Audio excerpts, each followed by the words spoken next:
Last night, we lost a brother. We lost a family member, and in our industry, Oh, man.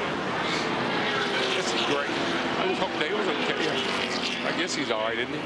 Ang mga sporting events ay puno ng excitement, matinding saya, at nakakabilib na mga sandali. Pero sa kabilang banda, dito rin naganap ang ilan sa mga pinaka-nakagigimbal na pangyayari sa kasaysayan ng sports.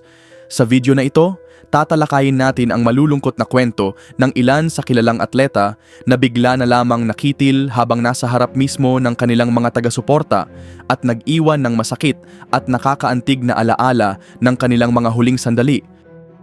Pero bago tayo magsimula, kung bago ka pa lamang sa aming channel, mag-subscribe ka na para naman lagi kang updated sa mga ganitong uri ng video. Dale Earnhardt. Sa mundo ng motorsports, kakaunti lang ang mga pangalang kayang makuha ang respeto at paghanga na tinanggap ni Dale Earnhardt. Ipinanganak noong April 29, 1951 sa Kannapolis, si Earnhardt na mas kilala bilang The Intimidator ay naging alamat sa NASCAR dahil sa kanyang agresibong estilo ng pagmamaneho at matinding determinasyon. Dahil dito, 7 beses niyang napanalunan ang Winston Cup Series Championship. Noong February 18, 2001, ginanap ang ika-43 karera ng Daytona 500 sa Daytona International Speedway. Maaliwalas ang panahon at punong-puno ng excited na fans ang mga upuan sa stadium, at kabilang sa mga umaatungal na makina sa starting line ay ang sikat na itim na number 3 Chevrolet ni Earnhardt. Habang papalapit sa dulo ng karera, nasa ikatlong pwesto si Earnhardt sa likod ni Michael Waltrip at ng kanyang anak na si Dale Earnhardt Jr. Ngunit sa huling lap, biglang nasangkot ang kanyang sasakyan sa banggaan ng 3 kotse. Tumama ang kanyang kotse sa panlabas na pader ng track, halos diretso ang tama, sa tinatayang bilis na 160 miles per hour. Sa unang tingin, hindi ganoon kalala ang aksidente kumpara sa ibang crash sa motorsports. Pero matapos ang banggaan, hindi na sumasagot si Earnhardt sa radio calls. Ang pagkawala ni Dale Earnhardt ay isang hindi maipaliwanag na trahedya para sa NASCAR. Isa siyang mas malaking personalidad kaysa mismong sport. Ang kanyang pagkawala ay tila naging katapusan ng isang panahon. Nagluksa ang mga fans sa buong mundo at binalot ng matinding lungkot ang racing community. Bumuhos ang tribute mula sa kapwa drivers, team owners, fans, at maging sa mga taong hindi bahagi ng racing world. Dahil sa kanyang pagkakitil, maraming mahahalagang pagbabago sa kaligtasan sa motorsports ang ipinatupad. Sa NASCAR, naging mandatory ang paggamit ng hands, head, and neck support device na dinisenyo upang maiwasan ang uri ng injury na kumitil sa kanyang buhay.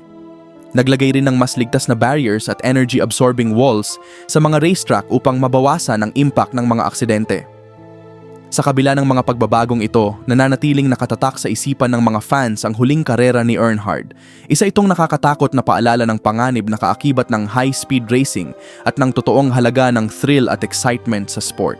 Pero ang legacy ni Dale Earnhardt ay higit pa sa trahedyang bumalot sa kanyang huling sandali. Kilala siya dahil sa kanyang agresibong driving style, matinding pagiging competitive, at pambihirang galing sa pagmamaneho. Hanggang ngayon, itinuturing pa rin siya bilang isa sa pinakamahusay na drivers sa kasaysayan ng NASCAR. At sa maraming paraan, ang kanyang pagpanaw ang nagtulak sa mahahalagang pagbabago sa kaligtasan ng motorsports, isang matinding patunay sa walang kupas na epekto ng The Intimidator. Antonio Puerta.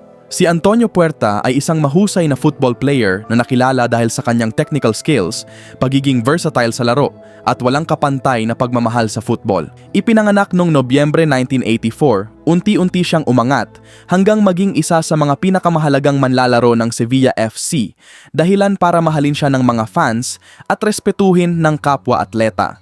Ang naging sanhi ng kanyang pagkamatay ay multiple organ failure na dulot ng matagal na cardiac arrest. Kalaunan, natuklasan na mayroon pala siyang bihirang namamanang sakit na tinatawag na arrhythmogenic right ventricular cardiomyopathy, isang kondisyon na kadalasang hindi agad nadidiskubre at maaaring magdulot ng mapanganib na irregular heartbeat, lalo na kapag matinding pisikal na aktibidad ang ginagawa. Matapos ang kanyang pagpanaw, nagpatupad ang Spanish Football Federation ng mandatory cardiac screening para sa lahat ng manlalaro upang mas maagang matukoy ang mga atlet na may panganib sa ganitong uri ng kondisyon. Naging daan din ang trahedya ni Puerta upang mas mapag-usapan ang kahalagahan ng sapat na medical facilities at trained medical personnel sa mga sports venue. Kahit maikli lamang ang kanyang career, nag-iwan siya ng malaking marka sa mundo ng football. Bahagi siya ng Sevilla team na nagkampiyon sa magkasunod na UEFA Cups noong 2006 at 2007. Ipinakita ang kanyang talento sa pinakamalalaking entablado ng European football. Ang eksena ng kanyang pagbagsak sa field ay nananatiling masakit na alaala at nagsilbing paalala sa panganib ng mga hindi natutukoy na sakit sa sports. Ipinakita rin nito kung gaano kahalaga ang regular health checks at mabilis na emergency response. Para sa mga fans na nakasaksi, isa itong nakakatakot na sandali na kabaligtaran ng masayang atmosphere na karaniwang dala ng football. Hanggang ngayon, buhay pa rin ang alaala ni Antonio Puerta, hindi lang sa puso ng kanyang mga tagahanga, kundi pati sa mga pagbabagong ginawa upang maiwasan ang mga kahalintulad na trahedya. Bilang pagpupugay, ni-retire ng Sevilla FC ang kanyang number 16 jersey at ipinangalan sa kanya ang training ground ng club. Sa kabila ng kanyang maagang pagkawala, patuloy pa rin ang malalim niyang impluensya sa mundo ng football. Reggie Lewis. Si Reggie Lewis, na ipinanganak noong Nobyembre 1961 sa Baltimore, ay isang professional basketball player na kilala sa kanyang bilis, husay sa pag-score at leadership sa loob ng court. Bilang team captain ng Boston Celtics sa National Basketball Association, minahal siya ng fans sa buong mundo dahil sa kanyang mga kahangahangang performance.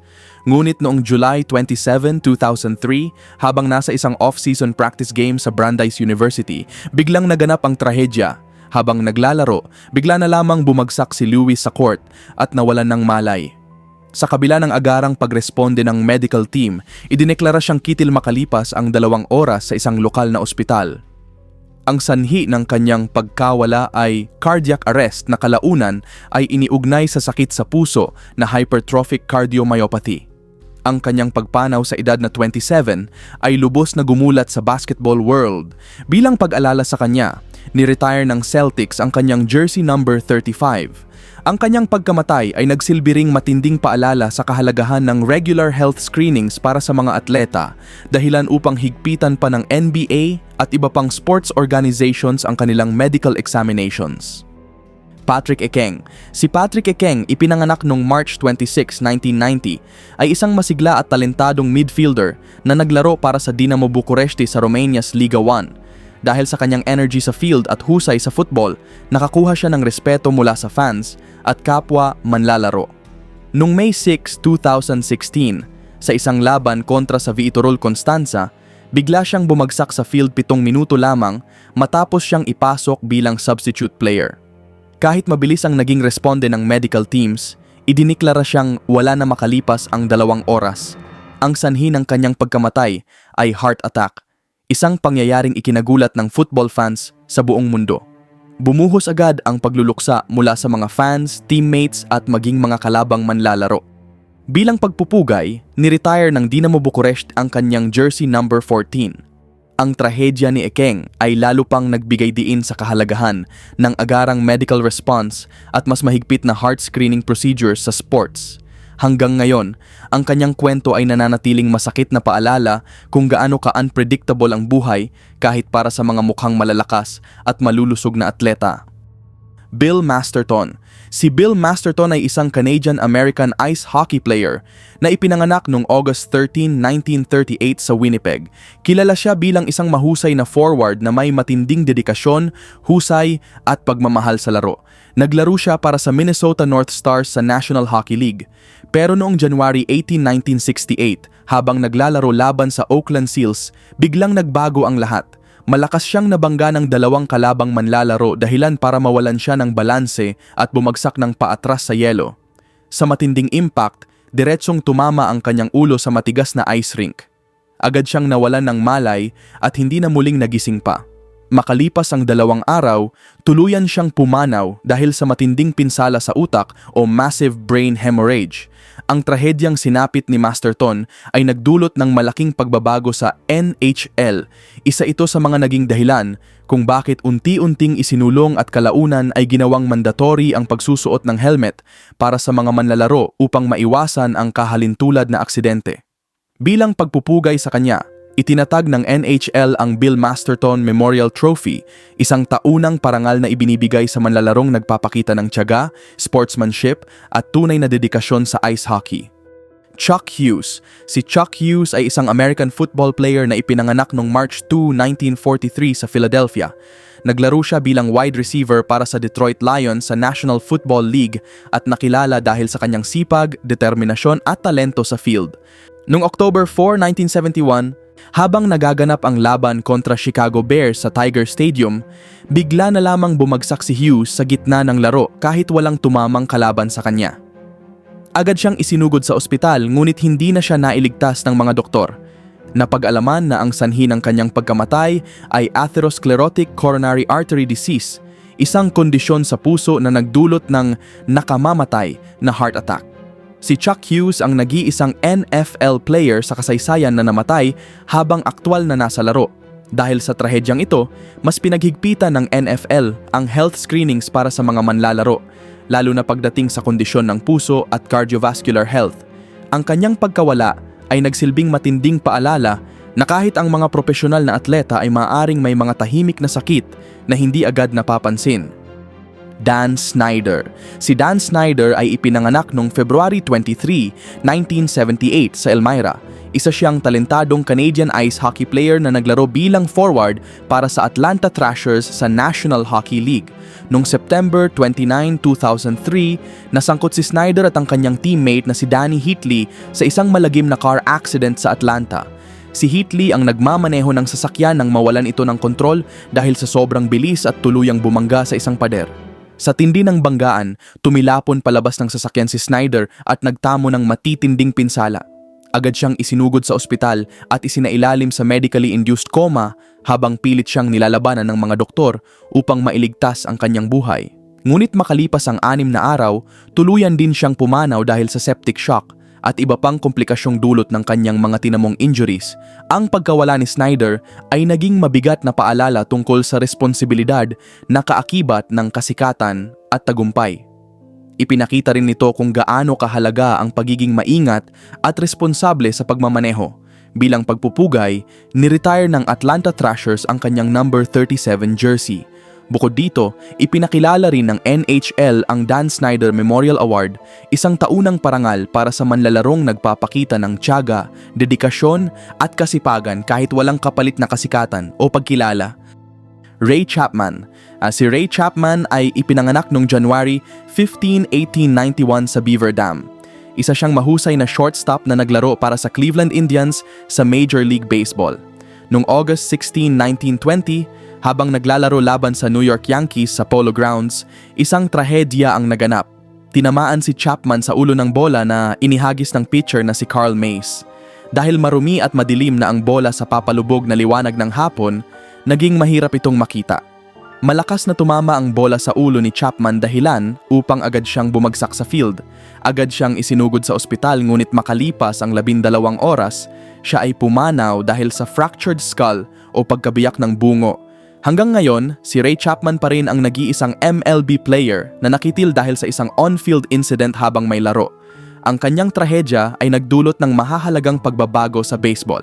Kabilang dito ang pagbabawal sa spitballs, paggamit ng mas malinis at mas maliwanag na baseball sa bawat laro, at paghikayat sa mga batter na magsuot ng helmet para sa dagdag proteksyon. Ang kwento ni Chapman ay nananatiling paalala kung gaano kahalaga ang safety regulation sa sports upang maprotektahan ang mga atleta laban sa malulubhang aksidente. Duke Kokim. Si Duke Kokim ay ipinanganak noong Mayo 1955 sa Gangwon. Isa siyang professional boxer sa lightweight division na nakilala dahil sa kanyang matinding tibay, tapang at fighting spirit na minahal ng boxing fans sa iba't ibang panig ng mundo. Noong November 13, 1982, hinarap niya si Ray Mancini sa Las Vegas para sa WBA lightweight title. Naging malupit at matinding laban ito na umabot ng 14 rounds. Parehong nagpakawala ng mabibigat na suntok ang dalawang boksingero.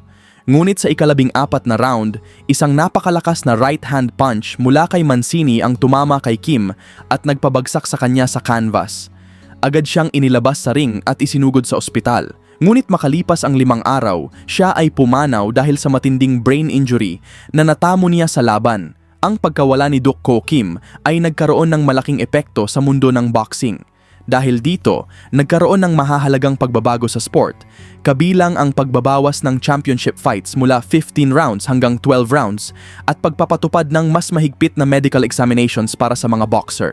Ang trahedyang ito ay nagsilbing matinding paalala sa pisikal na panganib ng boxing at sa kahalagahan ng patuloy na pagpapabuti ng safety measures para sa kaligtasan ng mga atleta. Tom Simpson. Si Tom Simpson ay ipinanganak noong Nobyembre 1937 sa Haswell at kinilala bilang isa sa pinakamahusay na British cyclists ng kanyang panahon. Siya ang kauna-unahang Briton na nakapagsuot ng sikat na yellow jersey sa Tour de France, isang napakalaking tagumpay sa mundo ng cycling. Ngunit noong July 13, 1967, sa ika-13 stage ng Tour de France, naganap ang trahedya habang inaakyat ni Simpson ang matarik na bahagi ng Mont Ventoux sa ilalim ng matinding init ng araw. Habang papalapit sa tuktok, bigla siyang bumagsak sa gitna ng karera. Sinubukan siyang i-revive ng medical team, ngunit kalaunan ay idineklarang wala na siya sa araw ding iyon.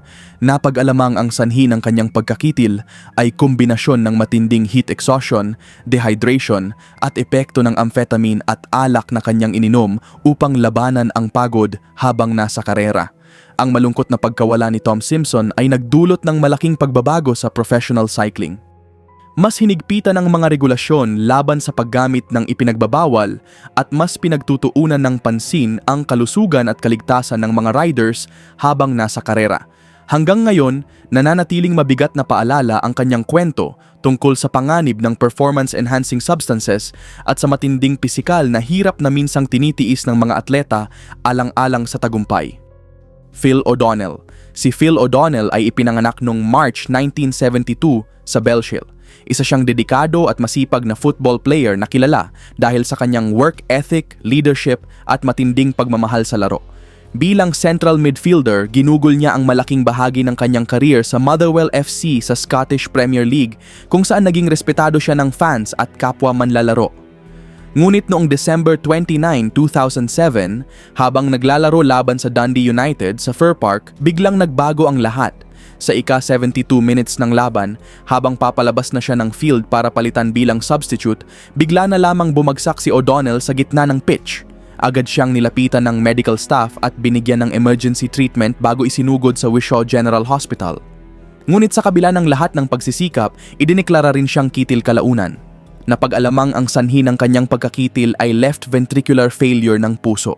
Ang balita ng kanyang pagpanaw ay nagdulot ng matinding lungkot sa buong football community. Bumuhos ang tribute mula sa mga players, coaches at fans na nagbigay pugay sa kanyang dedikasyon, sportsmanship at malaking ambag sa Scottish football. Ang nakakalungkot na eksena ng isang atleta na biglang bumagsak sa field ay nagsilbing paalala kung gaano kaikli at kahina ang buhay kahit sa gitna ng kasiyahan at excitement ng sports. Bilang pag-alala sa kanya, ni-retire ng Motherwell FC ang kanyang number 10 jersey, isang karangalang ibinigay sa manlalarong nagbigay ng napakalaking ambag sa club.